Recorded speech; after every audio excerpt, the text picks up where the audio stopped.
Afternoon, everybody. I'm Tim Blanks. I am going to host this panel today on the occasion of Brilliant, a book that Swarovski has done with Condé Nast to mark the 10th anniversary of the Atelier Swarovski project.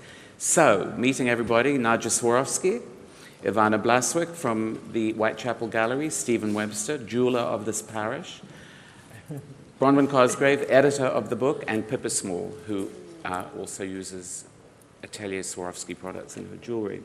Now, it being the 10th anniversary, I thought the best person to start the afternoon off with was Nadja, because this is really her baby, Atelier Swarovski.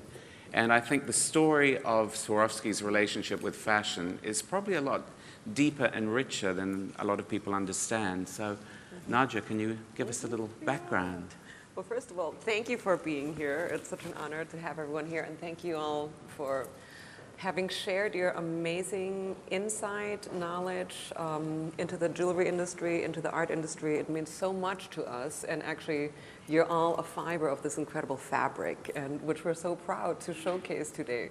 It's amazing how quickly 10 years went by. It feels like a day, but what's really important about this project for us is that, Swarovski has been active in the fashion industry since 1895, supplying the jewelry designers with the fashion designers actually with the jewelry stone. And then eventually in the 80s, Swarovski became a jewelry company. We started to make our own jewelry in the 80s, and that was a big controversy within my family because we thought, is it right for us as a supplier of the jewelry stone now to become a competitor to our customers who are jewelry manufacturers?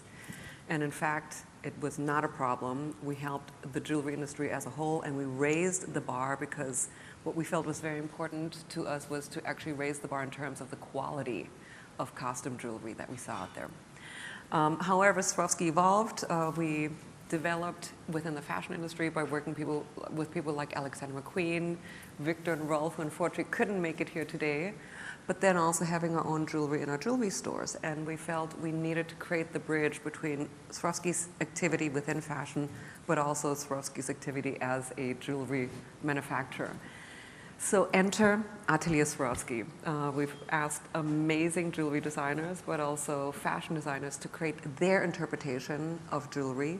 And at Swarovski, we feel we make that crystal down pat perfectly, but what we truly need is the vision and creativity of the designers. We are a multifaceted product, no pun intended, but so is our customer. And it therefore is very important for us to show the various different creative expressions of jewelry. And we certainly see that if you just alone take Pippa Small's pieces versus Stephen Webster's pieces, they're so different, but their personality truly is expressed in these jewelry pieces, and this makes us so proud to have that perfect marriage of us as an ingredient and them as the visionaries. Thank you, Nadja. In a nutshell. Did you mention Queen Victoria? No, I did not. So, Queen Victoria, I have to say we're so proud that she really was one of our first customers. Yes, literally. In one of the first 1895. fashion clients of Swarovski, I think. Yes. The story is incredible. That was really by the British couturier Worth, who was based in Paris. He created her gowns, which she wore, embroidered with crystal, but together with her diamonds. So again, for us, it was another wonderful example of the peaceful cohabitation of diamonds and crystals on one body at the same time, both mediums fulfilling different purposes, of course. And then, after Queen Victoria, we've evolved into having a strong presence on the silver screen in Hollywood. So anything that was meant to be a diamond was nothing but a Swarovski crystal, whether it was Audrey Hepburn's tiara in Breakfast at Tiffany's, and of course Dorothy's slippers and Marilyn Monroe's dress when she sang Happy Birthday, Mr. President, which unfortunately we didn't get at that auction a few months ago. It went for $3.8 million. I did bid $3.5 million and thought, if I get the dress, I will be fired. Okay, I'm still here. I didn't get the dress, and I'm really sorry we didn't, because it is such an iconic piece that everyone knows. Everyone knows Marilyn Monroe, but not everyone knows that the crystals on the Marilyn Monroe dress were Swarovski crystals. So I think we have a few more, we have our homework to do yet in terms of our communication. But in any case, back to Queen Victoria, today we're very proud to work with Angela Kelly, who is the Queen's dressmaker. And again, you know, it's a family business.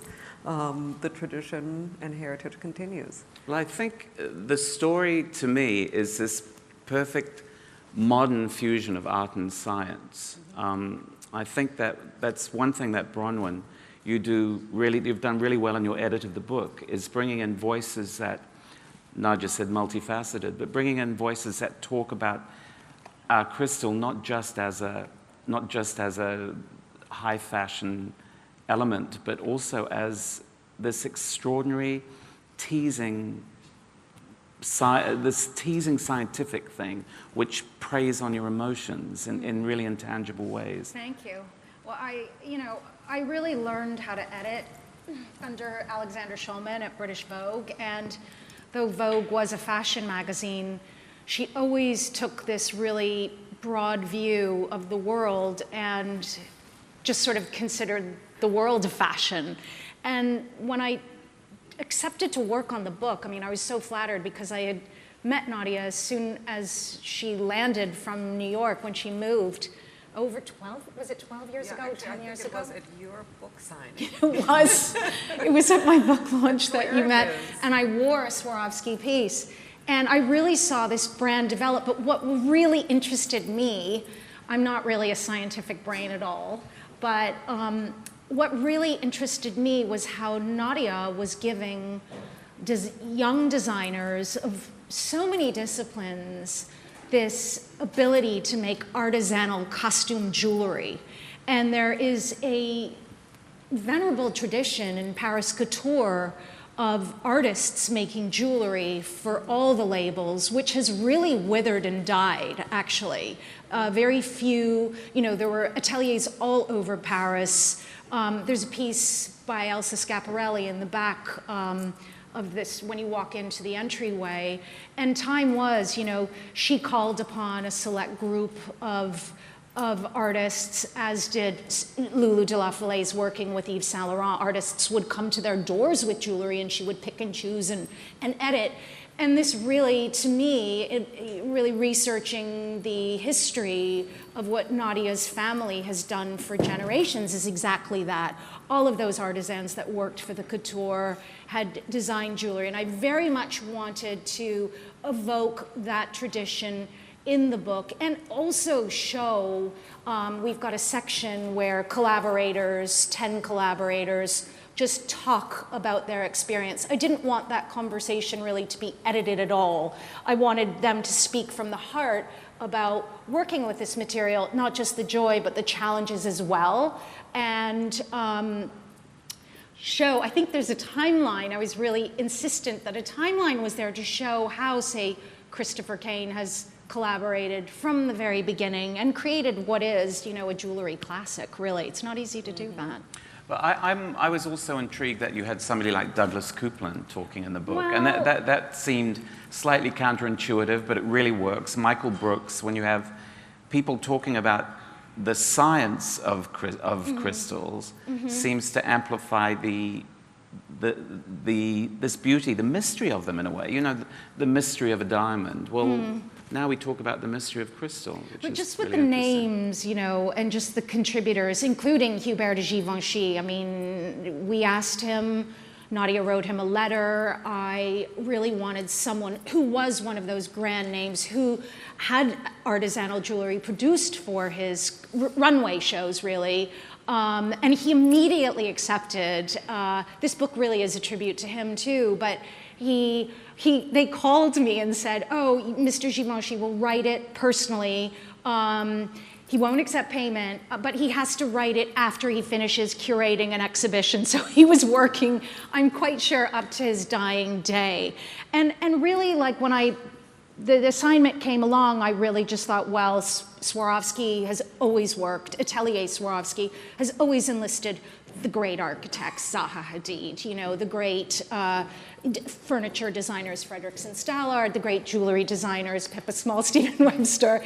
And I just went after the best, like the leaders in the fields. It wasn't just me, it was a team effort produced at Condé Nast, but Douglas Copeland, yes, I had to lobby hard to get him, but it was Condé Nast Swarovski, so you have two really great brand names. What did you say to him? How did you seduce him to contribute? Well, his agent, I actually, the truth be told, I had a little bit of extra money. And I said, I'm not gonna, they were emailing me, and I said, could you just pick up the phone? This isn't bargaining in a souk. How much does he want? And I said, we just really want him to talk about, you know, technology. I think, Nadja, you really should answer this, but, you know, I think Nadja takes a really macro approach to the brand and looks at how people in all different fields are working, you know, including science. And I said, you don't have to write about the product per se. Equally, Sarah Thornton, we wanted her to write about collaborations. She said, I have no problem talking about the product. And because, you know, we didn't want this to be so much a branded book, but have a lot of editorial integrity. And they were quite happy to do. I mean, everyone, I think, in the world knows what Swarovski is today, and I really do think that is a testament to what Nadja did by really putting it out there. And, you know, it's 90th anniversary of the Oscars. There were, how many, 2 million crystals on the stage? 45 million. I mean, it was unbelievable. So, and that's reaching a billion viewership. I mean, so you say Swarovski today, and really, it rings a lot of bells. I think Swarovski is a very famous name, has always been a very famous name, and people have a very specific concept of what Swarovski is. When you know, cat's eyes on roads and drill crystals and drills and that very technical side of things. I think what comes through very strongly in the book is it's very, very good actually, because the voices are the voices of the people speaking. They're not edited. You hear their journey with crystal. You hear them reassessing what it is and suddenly finding that it is an element that can express their soul. And I think, Pippa, you talk about this. I'm very interested in the way that you use crystal in your work, because your work has such a specific quality. Yeah. And you've been able to bring crystal into it. And I think you were probably quite surprised that you could. I was. I mean, I suppose I'm less about transforming materials and more about enhancing them. So with the collection we did, it was really about kind of following a shape, but just enhancing the sort of facets and bringing out more of a kind of Mogul feel, this sort of sense of it being like a very quiet, subdued, sort of old diamond cut. So kind of this sense of, I always think of kind of candlelight or old tarnished mirrors, or a very sort of gentle, so not a sort of screaming, blinging, sort of incredible brilliance, but more of a quiet whisper. So in working with the crystal that way, it kind of gave a slightly ancient feel, but then quite modern in that it's quite sharp angles. And so it was a really interesting experiment working with it. And I mean, in looking around and seeing how everyone has interpreted it in completely different ways is absolutely fascinating. Well, what was your understanding of crystal? What would have been your understanding of crystal a while ago?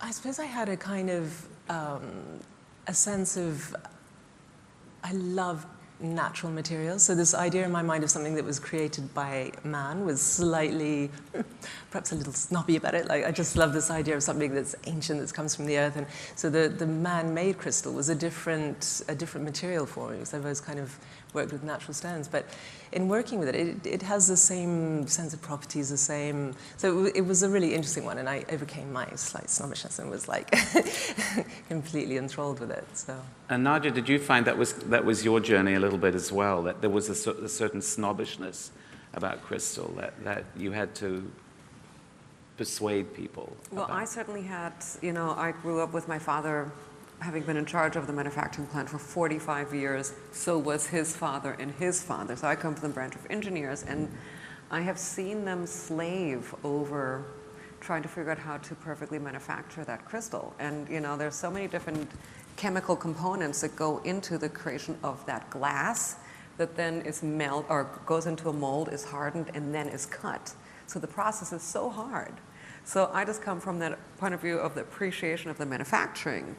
And I would say to people, yes, the diamond is more expensive, but try making a crystal. Try to figure out how to make a crystal, you know? So I just really came from that point of view. And again, the point of view of celebrating the materials for what they are.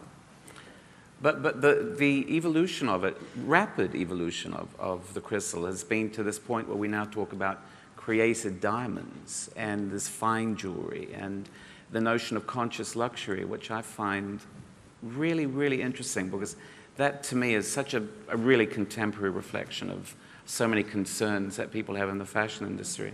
And I think, Stephen, you're addressing that in your work with Swarovski, the created diamond and using these very elevated concepts of crystal.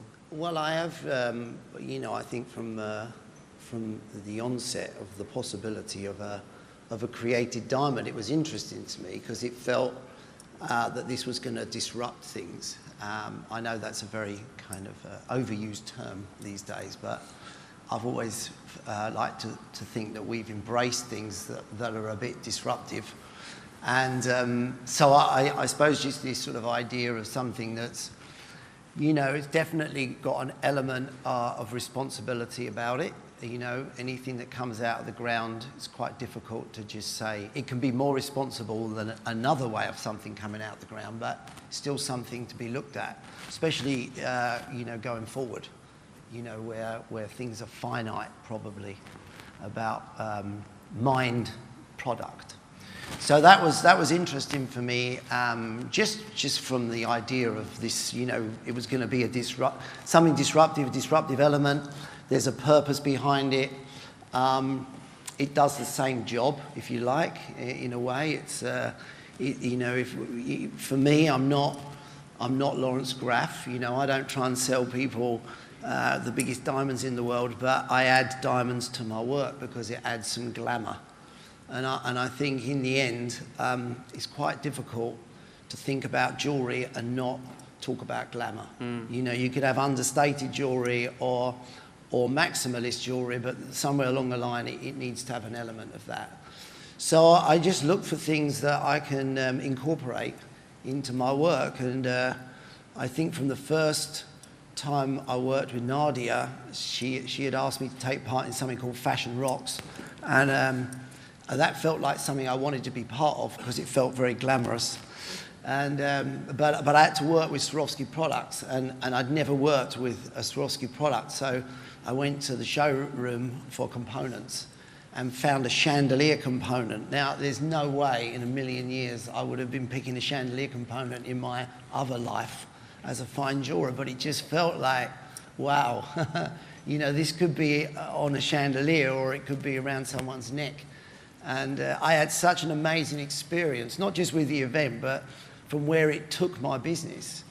Where at the time, Karen Katz, who was only recently stood down as chairman of Neiman Marcus group in the States, was very much about fine jewellery, and where I fitted into that world.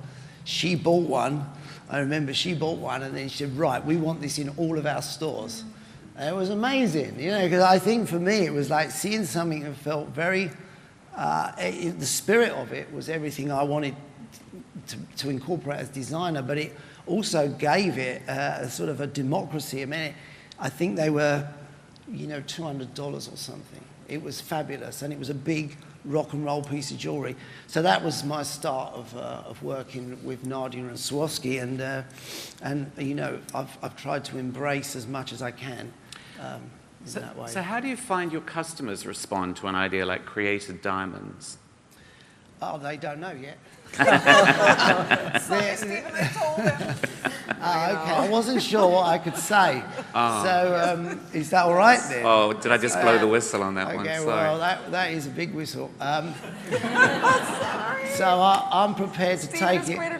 Creating a created diamond collection. I'm prepared to take it on the chin for Nadja. I'll be on the front I will. line. Be on the front line. I'm expecting to get It will be kneecaps great. down Bond Street, to be quite honest, but I can handle that. Yeah, no, it's very exciting. I'm sorry I was a bit vague about that because I wasn't sure if we were talking about it or not, but it is very exciting. Everything about the product is responsibly sourced. I think it's a product for the newest generation of jewellery buyers. I've done a little survey in my kitchen. My wife is not interested. My two daughters, who are 26 and 18, were all over it. Yeah. And I think I did extend it to the front room and some other people. But I think in the end, that's what it's about. It's about the next generation who are very, very interested in things like that, even the conversation. Because I think, Nadja, the notion of next generation has been something that's been really important. Sorry if I put my foot in that there, but been really important to you from the very beginning. The way you've sponsored young designers, the way you're looking to be on the forefront of what is happening in the industry. Can you tell us a little bit about conscious luxury? Because when we were talking about it, I thought this is an idea that everybody will eventually have to adapt to. No, for us it was really twofold. We're a family business, so whatever we do, we take very seriously and responsibly. Also, we come from this beautiful environment, the Tyrolean Alps. We want to take care of our environment and of our employees. And again, back to that manufacturing of the crystal and to those various different chemical ingredients. It was just a matter of extracting those ingredients that were not environmentally friendly, not harmful to the end consumer, if anything, just to the factory worker. And we managed to do that. Again, I just find engineering so fascinating because it is, to me, the solution to so many issues. So at this point, Swarovski is certified by the Responsible Jewelry Council with its stones. Atelier Swarovski is also certified. It was a matter of time investment, financial investment, where we've, it has all been so worth it. Then we thought, what's the next step? How about the fine jewelry industry? And actually it came about at the Oscars when we're trying to dress the celebrities on the red carpet. They were very happy to take the crystal handbags, but they did not want to use the crystal jewelry. And we thought, well, it would be too obvious for us to recreate diamond jewelry. So what is the next product that is most similar to the crystal, namely being sustainable? But fine, so therefore we have embraced the created diamonds. And the created diamonds that we're using are created in California in a lab that uses solar energy. So their carbon footprint is very minimal, and then we cut these stones in Austria with our machines that we use to cut the crystal. We try to team up those diamonds with fair trade gold. And we just really feel that our consumer, or the younger consumer, certainly is very appreciative of that. And again, that makes us more relevant to the consumer. Now, Victor and Rolf, who couldn't be here, where would they have sat if they were? That's what I'm really curious about. They talk about subversive glamour when with their use of crystal. And they've always been very absorbed in the notion of subversion. And I think they thought using crystal in an haute couture setting was subversive. Iwona, I'm curious with your curation and also your stewardship of the Whitechapel, where you're working with artists who are constantly questioning orthodoxy, whether you felt that crystal kind of fitted that in a way, that there's a real questioning of industry orthodoxy with using crystal. Absolutely. I mean, I had the amazing commission of exploring the archive, which is in Wattens, and it is an absolute treasure trove. It's quite remarkable because you explore an entire century of jewellery making. But the three things that came out of that experience, first of all, was technology, and you can see how the collection there, for example, includes things like Bakelite, which was this amazing material which revolutionized, actually, in the 1920s, the possibility for both working women to have access to designer jewellery, but also to make designs that reflected the spirit of the time, of the Jazz Age, of Art Deco. It's really an extraordinary story about how technology and Swarovski just evolved really quickly. The idea of mesh, of embedding crystals into fabric. And I do hope that students pick up on this book, because it's a treasure trove also of technique, and how the technology then evolved to have, for example, the aurora borealis, that special coating, which again changed very quickly the nature of the costume jewellery. And then also its relation with metals. There are all sorts of experiments with metals.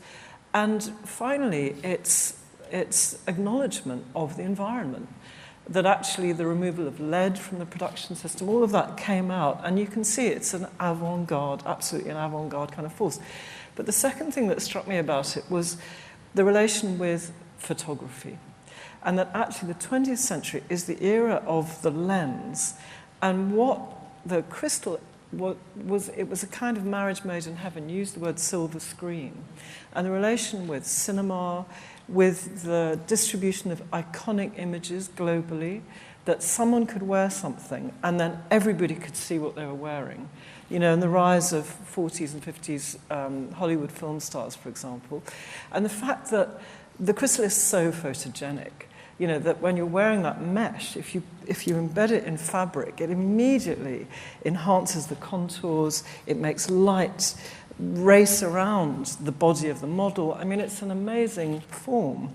And then the third thing that struck me was relevance, that actually, through the Atelier particularly, that Swarovski have been able to kind of span the entire creative industry. So on the one hand, if you look at the back, you'll see this beautiful vase made by Ettore Sottsass, who was part of the Memphis group. And, you know, they've been making the most beautiful modern chandeliers, making a very traditional kind of aristocratic form of interior decor in something very modern.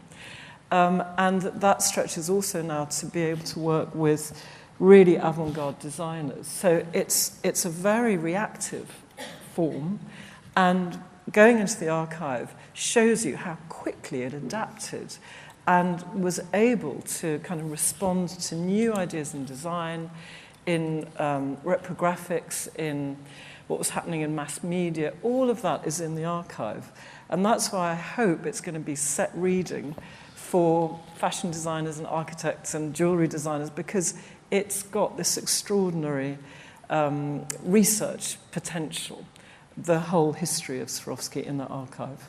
Do you feel that, Nadja? Do you feel that incredible? I mean, it seems to me you've been an ambassador for the versatility of the material, much more so than anyone. Maybe your great-grandfather, maybe your grandfather, but where, given that you've had the most incredible spectrum of people to work with, where do you see you can take it now? Because it's the technology that takes it, and the technology, I assume, is changing rapidly. So I think we can take it anywhere. You know, it was technology, it was innovation that has taken us to where we are today, and it is innovation that will take us into the future. Again, it's that creative problem solving via engineering. But that is also why, to answer your question, your previous question, why it's so important for us to work with young designers is they are bringing us amazing new ideas to our table, and we're trying to solve their fantasies. And often we think it's not possible, but we try and try and try until we actually crack the challenge. And again, engineering is the solution, in my mind. Has anyone ever proposed something unmakeable? Well, I have to say, the one thing that was really super challenging was Zaha's piece over there that you see behind you, the beautiful golden vase. And there are 3 pieces made of crystal that are S-shaped. And there's, out of 5,000 factory employees, only one factory worker can make that S-curve. So, and it takes a lot of hours to create that shape. And we didn't think it was possible, but you know, the engineers stood in line and said, yes, we can do it. And I have to say, I appreciate so much that internal spirit that we have in Austria by those engineers. And again, you know, she helped us step beyond our comfort zone in manufacturing. And that's what we experience every single time when we work with somebody. I think the engineer as artisan is a really interesting idea. I think that is, I think, the unique selling point of Swarovski, that bringing together these impulses that That's right. you know, people wouldn't think were necessarily complementary. Just to add to that, I mean, I read everything that went into the book, and you know, these 10 interviews with, say, Hariri and Hariri, these two amazing sisters who are architects who went to Cornell and work on these really innovative buildings with Christopher Kane, Peter Pilato, et cetera, there didn't seem to be a lot of no's. Like, they would explain, we wanted to do this. The engineers said it would take a long time, maybe 2 years, to develop a new crystal. Jean-Paul Gaultier as well, you could probably speak to that.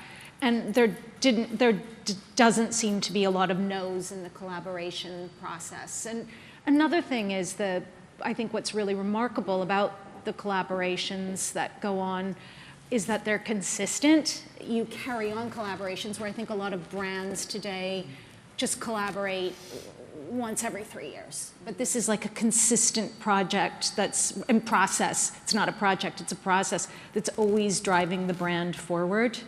And I think it's, you know, beneficial on both ends. So maybe the notion of it being sort of limitless is kind of is innately subversive anyway. I'm fascinated by subversion in unexpected places.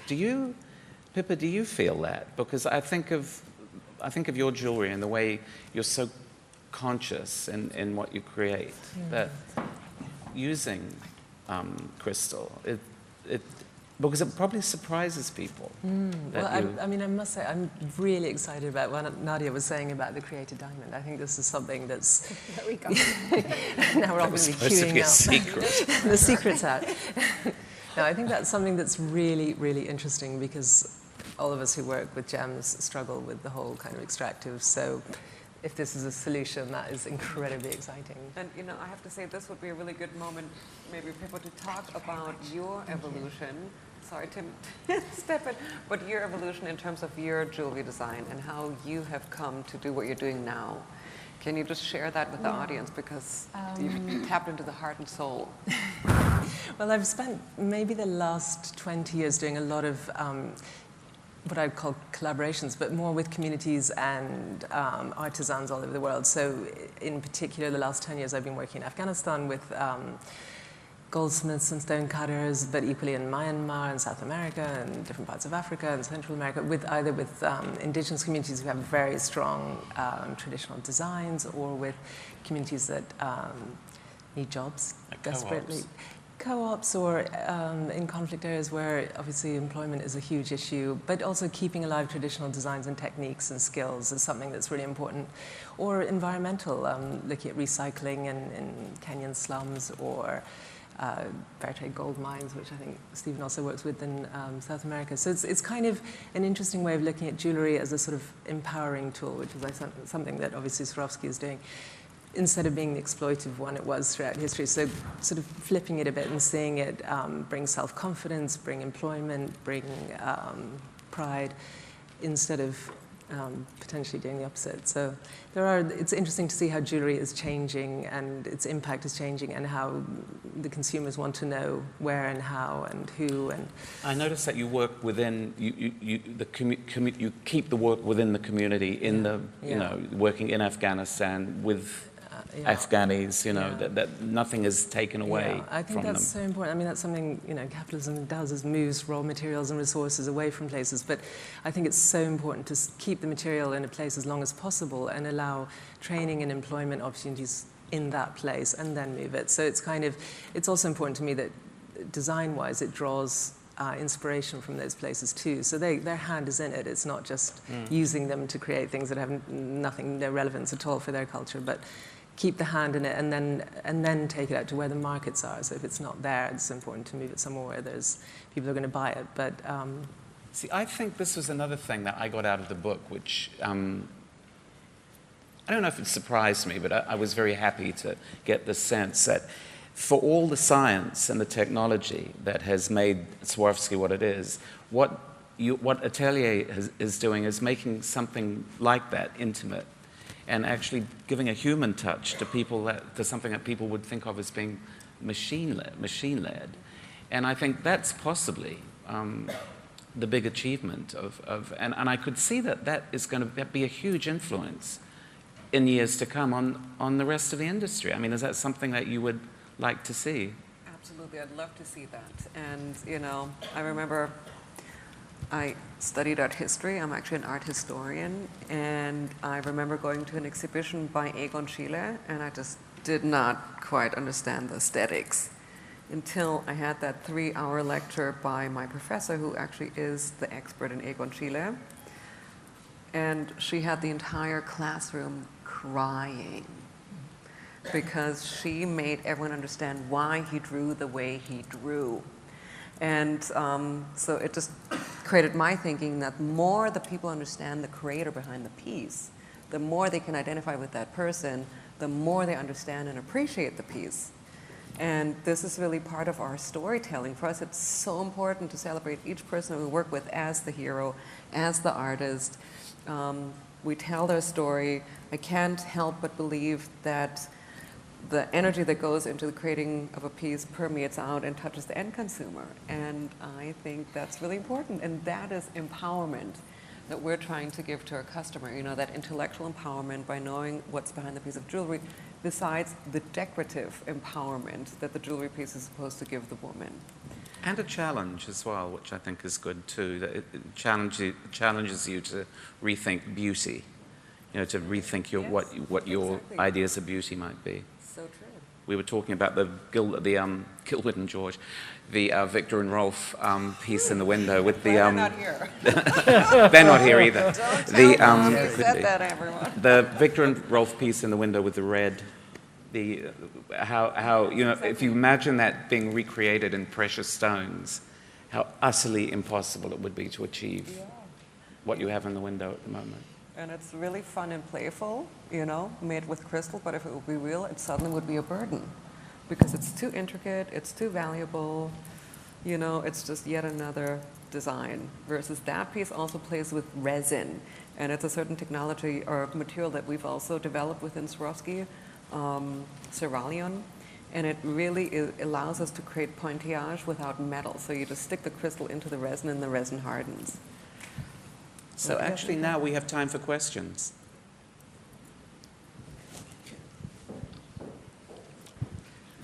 Hello, I have a question for Nadja. I'm Ambrose from Global Blue. So the question is, in the natural world, many gemstones have special functions. For example, alexandrite can change color under different light. Moonstone and cat's eye have different effect. Just wondering, have you ever considering add these special functions to crystal? Well, if the function is the projection of color, absolutely. And certainly what I also do realize, you know, each stone and, you know, our designers that can so much talk about that, they have a different radiance and energy.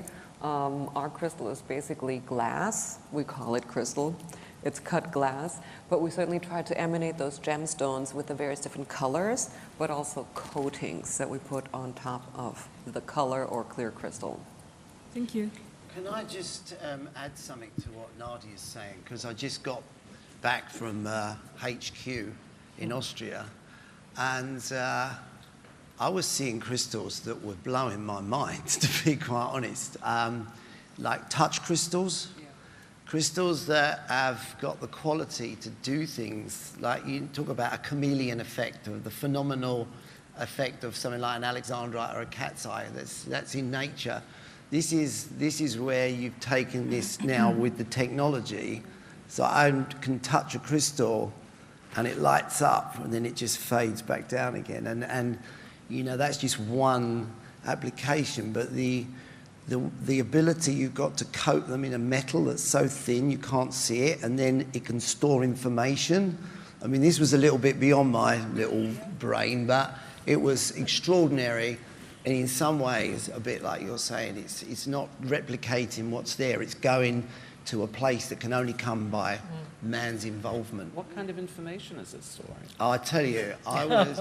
Okay, I'm going to really name drop here. I went with will.i.am, and he's really into the whole AI and everything, you know, in his way. And we were just looking at these crystals together, which, because of this coating, the metal element on the outside, but it's so thin you can't see it, so it's not detectable by a human eye, can store... It can become like almost like a Bluetooth element to your device. It was amazing. Like a thinking stone. It's a thinking stone, exactly. Yeah, there was no toad there, but it was a thinking stone. Can I ask, you mentioned created diamonds and solar energy. Are they actually made, I mean, it may be a secret process, I'm sorry if I'm asking, but are they actually anything to do with crystals or how you, or glass, or how are you making created diamonds? They have only anything to do with diamonds. So inherently the created diamonds have the same chemical and physical composition as the diamonds. So you cannot detect the difference. And of course GIA, which is the Gemologic Institute of America, is great. I mean, they're the biggest lab. They also certified them as created diamonds. And they just come out of the ground? No, so they are lab grown and then... like growing oysters, or? Yes, exactly. Absolutely. Or growing rubies, synthetic ruby, well, rubies, and emeralds, I think, can also be grown.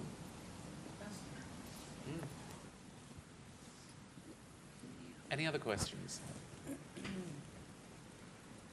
I have a question. I'm intrigued for you, Stephen. I'm intrigued about your trip, top secret trip to Buttons. I don't know if that was secret.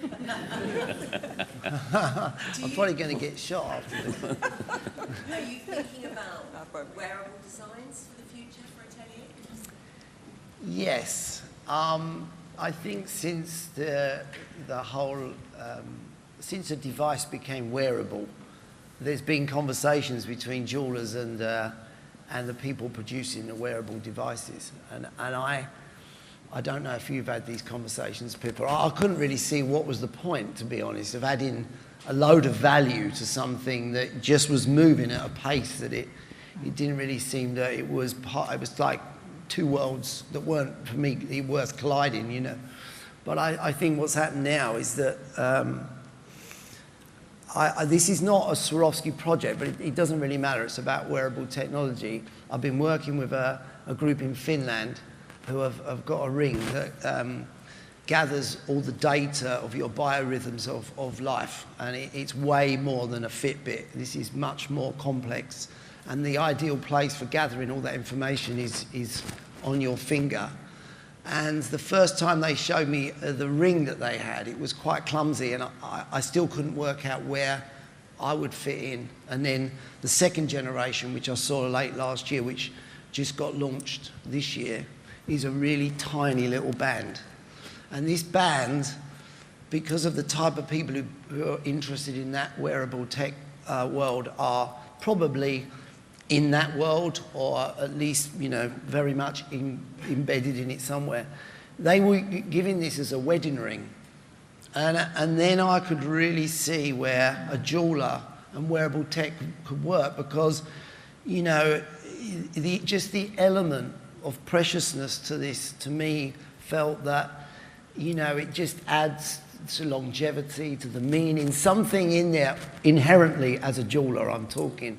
But it felt that it had a reason to do it. And I think this is where technology and, you know, jewellery, if I can only talk that way, will collide. Because that really felt like there's a reason why you might want to add something precious to something which is talking about your precious life, if you like, in a way that didn't make it more clumsy or just more valuable. It sort of felt a ring, a wedding ring. Might as well have some creative diamonds on it. Anything, to be honest. It's, like I said, it's just the concept of preciousness and tech. What would you like to see happen? I would definitely love to, I mean, I personally, in that arena, see it would be, you know, incredible to create more beauty to the technical element. You know, I mean, my favorite example is that of the alarm button for older people. So versus them walking around the house with a very unattractive, undignified plastic bit, it would be so nice. It would be a jewelry piece, you know, increase their dignity. And I think that can be said for a lot of these electronics that are just unattractive, uninspiring. can we beautify them with better design and perhaps a bit of lens that captures the light and refracts it. Thank you. If that's everything, I'd love to thank the panelists today. The book is so multifaceted, like a crystal. It's incredibly educational as well as inspiring. So it's a very, very good read. And I certainly learned a lot. And thank you for coming and talking to us today. Thank you, Tim.